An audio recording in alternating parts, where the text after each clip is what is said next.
Hello, dear all. Today I want to welcome you to our reply to a question that you actually asked, and I'm very grateful for your questions instead of me relating what I address during my private sessions and meetings and realizations, personal realizations, etc. I rather speak to you instead of just repeating what comes up for me. So your question was how to manifest the perfect or close to perfect or ideal romantic partner. And I want to address a few points today, what I think is going to help, and I believe it helped many already, those ideas that I related with some of you that I meet on a regular basis. So firstly, the word manifesting is a very in a way trendy word, and people make of it whatever they could make of it. In my personal opinion, manifestation is not about wishing, is not about kind of creating a picture in your brain. It's about ability to receive. Some people think that it's all because they just currently don't have money or a good partner or the perfect body or great friendship or the location where they live is not exactly perfect or their housing, etc., etc. But really, it's all up to, are you able to receive what you truly want? And it comes out in a lot of sessions which I give that people are actually sabotaging themselves and they're not able to receive that perfect amount of money, that perfect partnership, that perfect body that they always wished, that perfect setting or ability to travel, etc., etc. So what is it about? What's the difference between wanting and receiving? Receiving is an expensive state of being. It's from having, it's from expanding, it's from allowing, it's from letting come your way. Whereas wanting and wishing and fighting for or complaining about that you don't have, it mostly comes from not able to receive. It mostly comes from deficiency. It mostly comes from what I like to call child state of being. Child just wants. Child is not able to say, how would it feel if I would have it now? And translate that expanding feeling, that expansive feeling, right? So when I speak about manifestation, I mostly, firstly, say to people, let's say it's about partnership, I say to a woman or a man, just allow yourself for a couple of minutes when you sit with me in a private session that I actually admit to myself and I actually agree that I want a lot in a relationship. I want a lot. And what does that mean, a lot? I want good friendship, I want good quality time, I want ability to express and receive maturity, intelligent maturity, emotional maturity. I want in my relationship to have love, ability to receive love, ability to share love, ability to give love. It's a big one. Some people wish for love, but it comes from like this childish kind of perspective. But the minute you ground them in here and now and say, are you able to receive ideal love? And it becomes very intimidating. And we'll go there why it becomes intimidating. So just admit to yourself, no matter how you turn the romantic relationship, the future husband and wife, the dating experience, or already marriage life, how expensive do you want to be there? How great and grandiose and like open, and I think the word is expensive. How do you want? How much do you want to stretch in it? You know, it's the fact that you both are not dependent. You're not codependent. It's both that you're busy with your own hobbies, career, fun. You both have similar interests, or at least you don't compromise, or you don't try to fit in, right? So how much of that can we allow? You both are very much in touch with your body. You could hear your body. You could give that perfect attention to your bodies. You both are in a way in love with your life. You're both in a way comfortable with where you're at. You're not lacking anything when you meet that perfect romantic partner or a future husband or wife. You both are in that like joy and peace with what is going on in your life. And it's actually that state of being is very far from what usually people find themselves, how they look for the partner. And it's because some of us had previous relationships and we were burned there, or unfairly treated, or we were not respected, or we were not loved, or we did not receive the amount of love that we wanted. So there are some, so to speak, traumas there, right? And besides that, if you were not in a relationship before and you have nothing to, so to speak, bounce off or look at your future relationship, it's of course your parents. Your parents play a great role, and the minute a person just demands and cries about the fact that he doesn't have what he wants and rushes into things or makes things like really what's the word, like hyped up, you know, like if people like, I immediately need to find a partner, I need to get married no matter what. I have like, although it looks like it's a very enthusiastic, constructive kind of thoughts, but really it's traumatized. There's some trauma there, meaning that if I don't get married, I'm not going to have what I want. If I'm not going to have a romantic partner, I'm going to be like a disabled person, right? Or there's some voices ringing in your mind, let's say from people you trust and people you open up, that qualified single person as incomplete, as not normal, as not fitting into normal society, as not being good enough, as the one who probably won't have money or fame or success, or if they don't have a partner. So those voices inside your head that you trust and you took in and you checked in with, so to speak, they are ringing in that like rushing, pushing you into a relationship or marriage in a way that I need to get it sooner than later. And I'm not talking about that state of being. That all is a trauma stalking and some insecurities, some state of being where you don't believe in yourself, you don't know that you're good enough or happy enough or could be happy enough on your own. So romantic, perfect relationship, and since that was your request, and I think you could apply it into a marriage.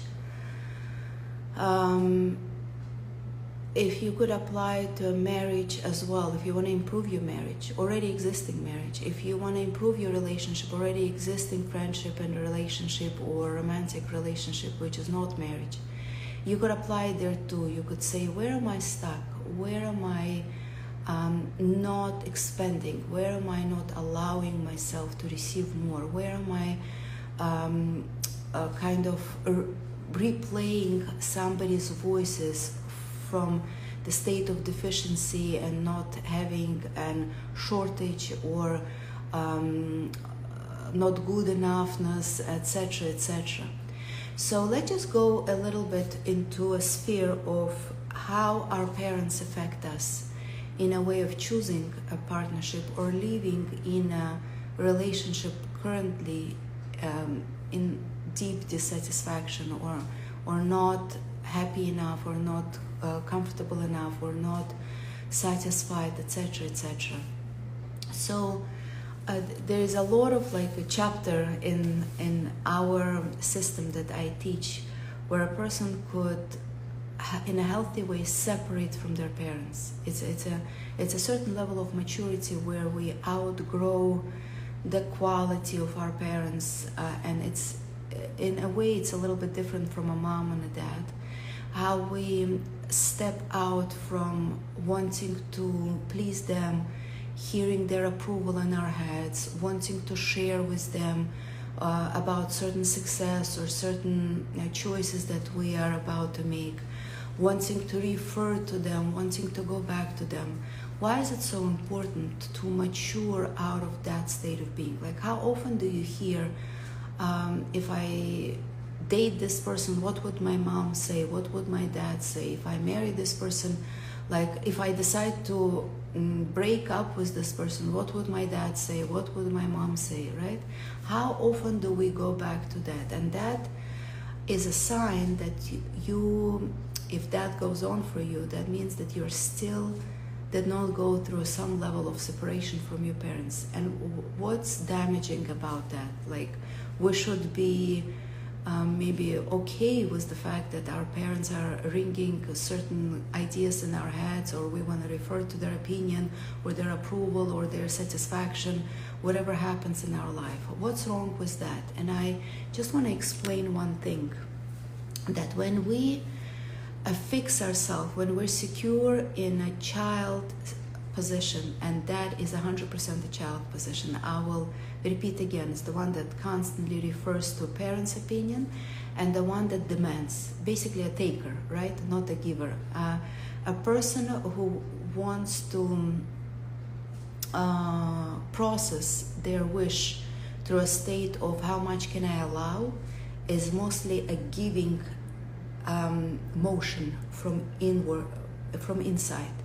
But a person that says, I need, I must have, you don't have that, and I absolutely need that, that is a child. The child always needs, the child always demands, the child always impatient, the child gets upset if it doesn't get at a certain time or a certain quality. The one that grows into an expensive kind of opening and maturity and able to receive more on a mental and emotional level, that is actually the person who is maturing into adulthood. So going back, why is it so important? Why do we need to consciously separate from our parents? It's not about moving out from your parents' house. Most of us moved out when we were 17, 16, 18. But that a voice that we bring in into our marriages and into our relationship, into our business, into our love stories, etc., that voice follows us. So the reason why it's important is because number one, a child does not need love life, and a child does not need good amount of money. Child needs just enough for snacks and for fun and for immediate kind of satisfaction. But the child doesn't need money to buy a mansion, to travel once in 3 weeks somewhere exotic. The child doesn't need money to hire good professionals to improve or to mature himself. The child doesn't need to look good, to create and invite love into their lives. Child doesn't need all that. So the money to a person who is on the consciousness of a child does not flow. But we're not talking about the money today, maybe at another time. Let's talk about romantic expression. So even if a child plays something related to a family, it's more a role of mom with a baby. The children really enjoy playing that, and dolls and dollhouse and pretend food and pretend vacation. And whenever there is a play for, we're talking about 5 and 7-year-old, about potential partner, like a lover, they call it a mama and a papa. They just give it a name. This is a mommy and this is a daddy. And there is no such concept in a child's mind that this is a solid partnership, because they still not holding energetically there. And it's actually preferred not to explain to a child at this age what it means to get married, what it means to love another partner, what it means to be kind of in love on that level, etc. So you just leave it on the level of a mommy and a daddy. And that's where it goes. It's, so to speak, a mature person could absolutely want and love to have a lover and a romantic partner, but because on some level they're holding on energetic level of a child, they can't manifest for themselves a lover of an adult, right? So because they don't need it. And that's important to take in, and that's important to understand. Another reason why it's important to separate from your parents in a good way, not in a demanding way, hello, not in a way that, oh, I'm done with them, I can't stand them, you know, like I can't wait to move out, like most young girls and boys tell me in our communications, private meetings, I can't stand to just finally leave the mom and the dad space, etc. It's mostly because we take in their dynamics. Let's say if a girl is not separated on a good level with her mom, she will look at her partner or at her potential partner with the eyes that her mom looked at her father. Let's say if mom always had issues with trust, or if mom always had issues with man's loudness or man's expression or man's security, I would say, to fight for what he stands for, if it always bothered your mom, you will be totally inviting that setup in whoever you meet. It could be a partner for a month, it could be a partner for life. You will only avoid or react to that criteria of expression of a man. You will always point out to him, why do you get into fights? Why do you need to prove your point? Why do you always want to be a big shot? Why do you want to be in everyone's face? And if you just slow down and say to yourself, who is talking now? And you will find out that is your mom talking to your dad. And similar concept for a man. A man would probably look with the eyes of his dad to a woman he meets. If a man appreciated, if your dad appreciated the look, if a dad appreciated the character traits, if the dad appreciated, if she's a family-oriented person, if she is very kind of, I don't know, romantically there, or she, whatever the story is, you will run after that. And you will always criticize if she's not good enough on that level, and you will always criticize if she's not reaching to that level, or she should be reaching to that level for you, because that's very crucial and important to you. And you could throw in any example. You could say, my dad always liked independent women. He always was missing that in my mom. So he was starving for it, so to speak, right? And you will find yourself that you're looking for that quality in a woman. And another point to point out here, just like I said about something that your dad or your mom were missing, not that they could not stand or deal or cope with, that missing part is another attachment to your parents' idea, so to speak. If they never looked after yourself, you aggressively want a person to look after themselves. If they're not emotionally mature, you would ask anyone, could you find me a girl who is emotionally mature? You, so to speak, want to complete your mom or your dad in your partner. It's, again, starting point is your parents. You, so to speak, like they didn't have it, they were not allowing themselves to travel a lot. Guess what? I'm gonna bring in my partner. Hello, my dear, thank you so much for listening. I'm going to invite into my relationship exactly what my parents were missing. I'm gonna bring that freedom, I'm gonna bring that excitement, I'm gonna bring that capabilities or options, etc. Please send hearts if this is something that interests you and you're not just listening to something that is not interesting to you. I would like to hear and see your reaction. So it's important to understand that when you step out from your parents' zone, you no longer, thank you so much, you no longer bounce off them and you live your own life. Your life has something to offer for you, and your life has a lot to offer. Thank you to you, and you are the one who could create your life, not necessarily measure it by how your parents lived or what they didn't have, what they had too much, what was out of balance, what was we don't even think about it, but that's what sits in us and that's how we operate. We don't it has to be a conscious choice where you say to yourself, if my mom, for instance, did not accept my dad on that level, let's say he was too loud and he used to get into fights, and he was or he is still very much in people's face, and that's actually the quality that helped him manifest money. And your mom, you remember your mom always dissed that in him.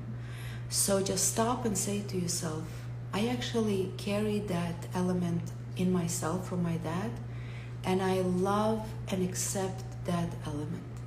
I'm no longer going to operate from my mom's look.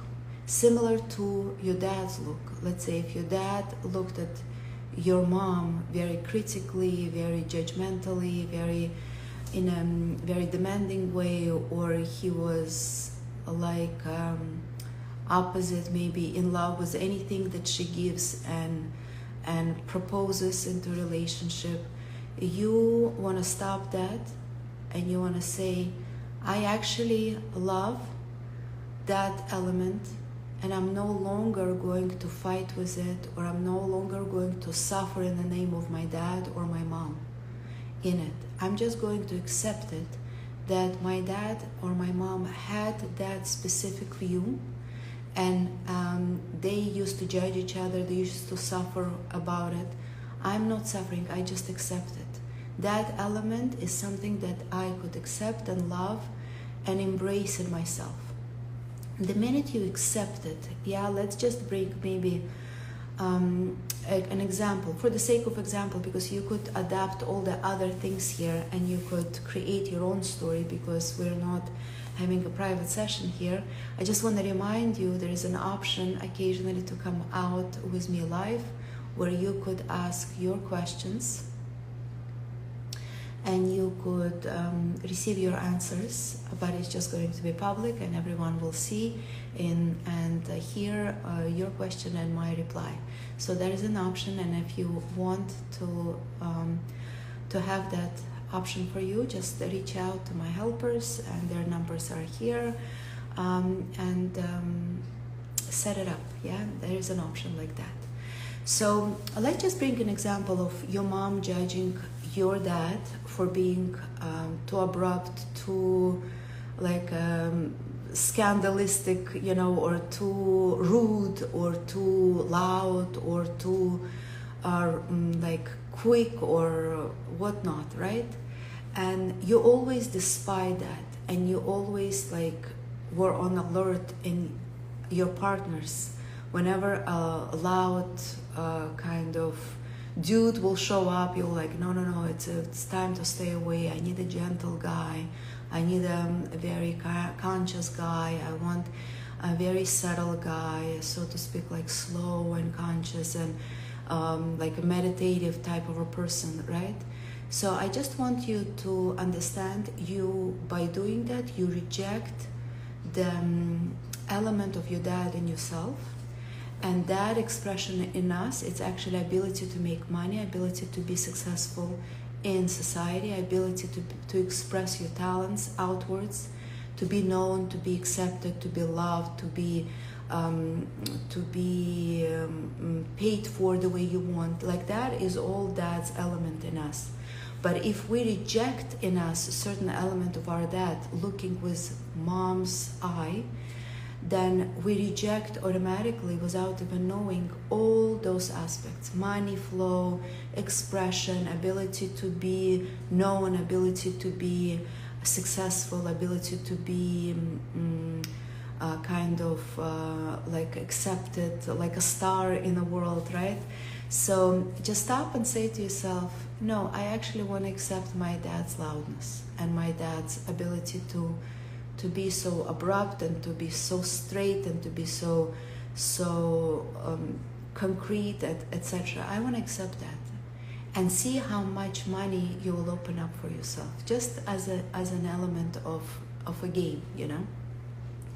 Similar, if you look with your dad's eye, and if you're a guy and you're searching for a woman that he was avoiding, that he didn't like, or he liked too much, right, in your mom, and he like worshipped certain element, it's also imbalance. So you just like accept that that was a fact and you love it. And you think that was amazing what they did in their dynamic, and you're no longer judging it, and you're no longer avoiding it or trying to compensate through it. You're not trying to complete certain imbalance because they didn't have another side to kind of bounce off. So you just say, it was absolutely great and I carry that in me. There is no longer a judgment, it's no longer a dissatisfaction, it's no longer a blemish. It's actually great. And see how much love and intuition will come into your life. That's also another exercise that I would just throw in here. But the main thing is, mostly is important when you're looking to improve your marriage or improve your romantic relationship or attract a perfect romantic relationship, when you're absolutely done, so to speak, with your parents, and you move into an adult state of being where you could manifest and you could have, and you know it's just a matter of a short time and it's easy for you, and nothing is hard, nothing is impossible, nothing is out of reach, nothing is what you need to deserve, you need to become, you need to grow into, you need to, none of that. In the adult's world, so to speak, everything is possible, everything is a matter of just like setting the right tone, directing a certain strengths of energy towards something, and it's absolutely possible to create in your life anything you want, right? So that's the energy you hold as an adult. Then you focus on yourself. How complete are you with yourself? There's a lot of suggestions that people offer, you know, I look for my other half and I finally found my other half, my best half is here, etc. So that assumes that you are not complete. I have a surprise for you. People that attracted the perfect or close to perfect partners, they were feeling and living a very complete life. They were extremely busy, they were happy. They were so busy that they were not even looking for a partner. The partner came to them in kind of as a magnetic attraction to that completion. Partner comes to their life when they are satisfied, there's a lot of things happening, they are manifestors, they are happy with their body, they're happy with their finances, they're doing well, they have good amount of friends, they know their boundaries, they set the tone, they're very much in tune with their body, they're very much in love with their body, they are attentive kind of close look. They know the rhythms. They know when it's time to rest. They take a rest. They know when it's time to go and be, so to speak, active. They know how the body feels, right? It's not about I take 10,000 steps a day no matter what, whether I'm sleepy, tired, exhausted, or I slept a whole day last night. It's about being in tuned, right? It's about, oh, right now I am in touch that I should rest a little bit, or I should drink a lot, or I should take a little bit quiet time. My body is communicating to me. A romantic relationship, especially when we're talking about partners that you will grow into a marriage to, you have to understand most of that connection is about being satisfied on your level of contact, right? As a human, as on a bodily level, on a sexual level, on the intimate level. You have to first love yourself. You have to adore yourself. You have to kind of know where you're at. If you don't approve yourself, what usually happens, you will always not trust the compliments that you're receiving. If let's say if it's a guy that is after you, then he will throw some compliments, some gifts, some like wanting to reach out deeper into relationship, but you will doubt it. You will like, no, he doesn't really mean it. He doesn't really like the way I look.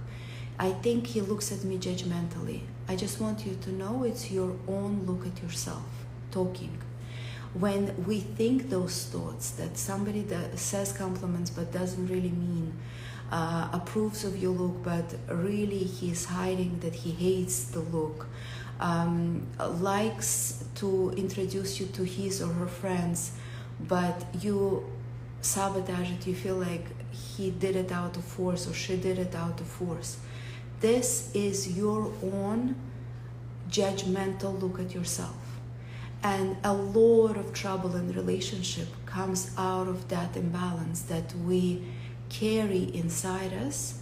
We disapprove our look, we disapprove our qualities, we disapprove our ability to be accepted in society and certain circles, and therefore we question our partners, and then partners get exhausted and they are waiting for a response, or at least like, thank you so much, that felt so good when you introduced me to your friends, I really vibed with them, I really liked their company, I think they liked me. Like, your partner wants to see that security, but that security has to be there before you meet him.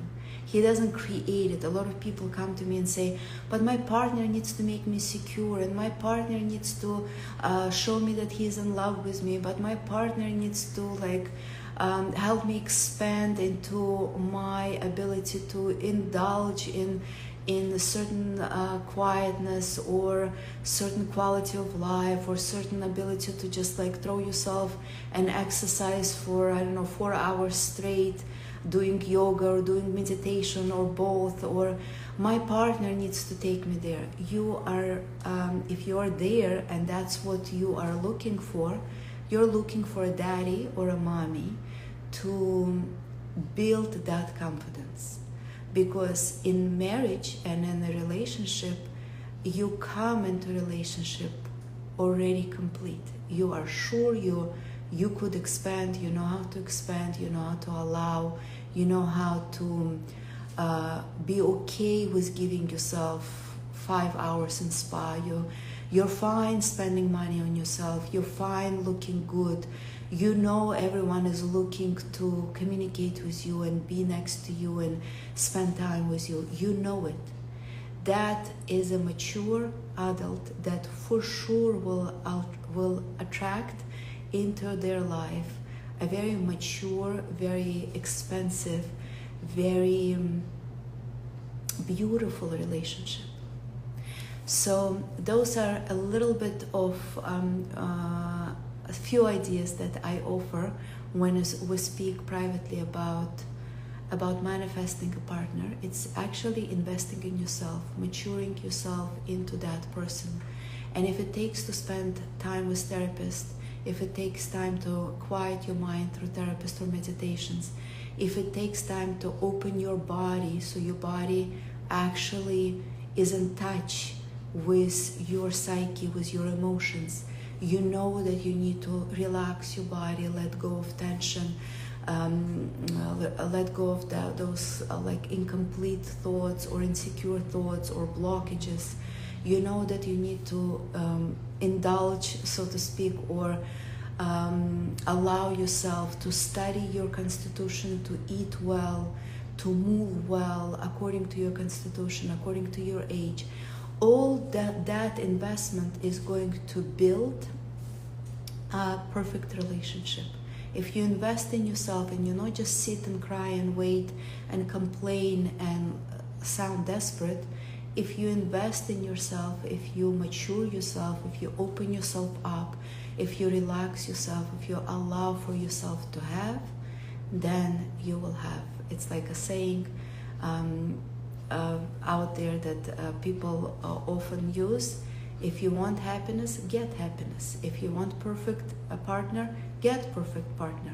You have to vibrate on the level of a perfect romantic partner, perfect romantic relationship. We have to vibe there. What does the vibe looks like? It's happy, it's relaxed, it's outgoing, it's not trying to please, not trying to fit in, not trying to catch, not trying to hold on to, not trying to kind of capture, right? It's just a flow. It's an ongoing, moving flow. Nothing you're after, nothing you're trying to hold on to, nothing you're trying to captivate, nothing you need to so to speak, like close and lock for yourself. It's a moving energy. It's a moving from good to better to best. It's moving from that expansive to more mature, to greater experiences that you give yourself. I like that yoga, and I'm going to try that meditation method, and I'm going to try this spa. And you have those little anticipations for yourself, and I'm just going to enjoy the quiet walk, and I'm looking forward to read this book, and I really want a quiet time with my friend. Another element that I just want to add in, a lot of confusion, because romantic relationship is like a certain chapter of the romantic relationship is friendship. Yeah, people looking for a friend that they could open up to, they could be free with, they could just be themselves, and they could just travel a lot and spend good time together, etc. So the mismatch of friendship definition in a lot of people's brain, just say to yourself, what's friendship for myself, for me? What does that mean to be a friend? And a lot of definition that I found out in the private consultations with people, that friendship saves you, like a good friend always there for you, a good friend lends you money when you need, a good friend like there at the terrible time, and there for you when you the most need them. And a good friend, I would give, let's say, I had a session with Miriam, and I will call my friend and I would give over the points that my friend needs. That's a big no-no. Yeah, friendship turn into guru-student relationship. I go out with my friend and I give an hour lecture, or I preach as a mother, or I criticize and I, so to speak, motivate a friend, but really I'm criticizing, maybe even as an enemy, you know. A friendship is only there, and practice that. Look at your friends that surround you, and they're good quality friends, and just say to yourself, I don't want to teach my friends, I don't want to be their mom, I don't want to take a place of their partner or absence of their partner. Yeah, I don't want to be instead of their partner. Friends are there only to have a good time with. Am I just able to have fun with somebody who is called my friend? and I just go out and I giggle and I laugh and I say jokes and I laugh with them on their jokes, and they bring happy side of me and I bring happy side of them. And if it starts getting heavy, or like, are you going to be there for me when I need you most, and are you going to partner me in this with me in this business, or are you going to stand up for me when you know, if I get divorced, and are you going to save me with money? Just know it's no longer friendship. That means you don't know what it means to respect the role of friendship. Friendship is only there to enjoy, to let go, to relax, to have fun, to make each other laugh and show each other like this childlike fun time. And that's a big one, because people are, so to speak, looking for friendship, but actually they're getting themselves into becoming a teacher or a healer for their partner, or a therapist for their partner, or a mommy, or even a grandmommy, yeah? But don't be that. If you want to manifest a good friendship with your partner, with your romantic partner, throw yourself in that friendship where you're not a teacher, you're not a helper, you're just a fun person to be next to. Hope that was interesting. Please share this video if you find it interesting and you like it. And please let us know the topics you want me to open up here and to share with you. Would love to talk to you, would like to address your interests, as I said, more than just what comes up for me. Thank you again, and see you next time.